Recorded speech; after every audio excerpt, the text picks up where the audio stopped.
ചെടികളും ഞാനും കൂടെ ഉള്ളത് വേറൊരു ലോകം തന്നെയാണ് കേട്ടോ. കുറച്ച് വർഷങ്ങൾക്ക് മുന്നേ ചെടികളായിരുന്നു എൻ്റെ ലോകം. കൊച്ചു ഉണ്ടാകുന്നതിന് മുന്നേ ഞാൻ ചെടികളുടെ കൂടെയായിരുന്നു കേട്ടോ ഫുൾ ടൈം.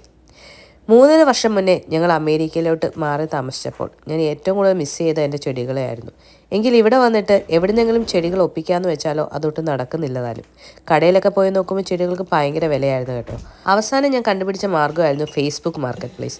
ഈ വീട്ടിലെ ഓരോ ചെടികളും ഞാൻ ഫേസ്ബുക്ക് മാർക്കറ്റ് പ്ലേസിൽ നിന്ന് മേടിച്ചിട്ടുള്ളതാണ്. ഓരോ ചെടികൾക്കും എന്നോട് ഓരോ കഥകൾ പറയാനുണ്ട് കേട്ടോ. അതിൽ ഏറ്റവും എനിക്ക് സ്പെഷ്യലായിട്ടുള്ളത് ഞാൻ ഈ കൊണ്ടുവരുന്ന ഈ ചെടിയാണ്. ഈ ചെടി എനിക്ക് തന്ന ഒരു പ്രായമായുള്ള ഒരു അപ്പാപ്പനായിരുന്നു കേട്ടോ. ഞാൻ ഈ ചെടി മേടിക്കാനായിട്ട് ആ വീട്ടിൽ പോകുമ്പോൾ ആ അപ്പാപ്പനും ആ വീട്ടിൽ കുറേ ചെടികളും മാത്രമേ ഉണ്ടായിരുന്നുള്ളൂ.